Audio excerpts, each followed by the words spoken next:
Hello everyone, welcome back to the channel. আজকে একটি 10 লাইনের রচনা শেয়ার করছি।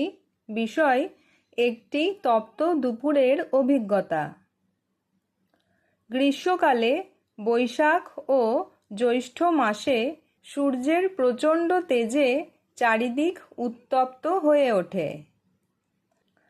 দুপুরবেলা সূর্য যেন মাথার ওপর আগুন ঝরায় এবং বাইরে বের হওয়া কঠিন হয়ে পড়ে। তপ্ত রোদের তাপে রাস্তাঘাট জনশূন্য হয়ে যায় এবং চারিদিক খাঁ খাঁ করতে থাকে। রোদের তীব্রতায় তৃষ্ণায় বুক শুকিয়ে যায় এবং শরীর ক্লান্তিতে অবসন্ন হয়ে পড়ে। বাতাসের ঝাপটা আগুনের মতো গরম লাগে এবং চারদিকে শুধু গরম হাওয়া বয়। তপ্ত দুপুরে গাছের পাতারা ঝিমিয়ে পড়ে এবং পশু পাখিরা ছায়ার আশ্রয়ে বিশ্রাম নেয়।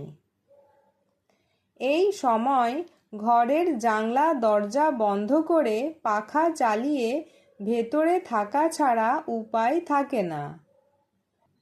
এক গ্লাস ঠান্ডা শরবত বা ডাবের জল এই তপ্ত দুপুরে শরীরে অনেকটা প্রশান্তি নিয়ে আসে।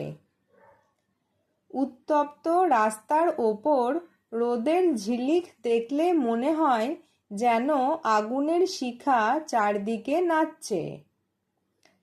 গ্রীষ্মের একটি তপ্ত দুপুরের অভিজ্ঞতা সত্যিই খুব কষ্টকর, তবে এটি প্রকৃতির রুদ্র রূপের এক অনন্য উদাহরণ।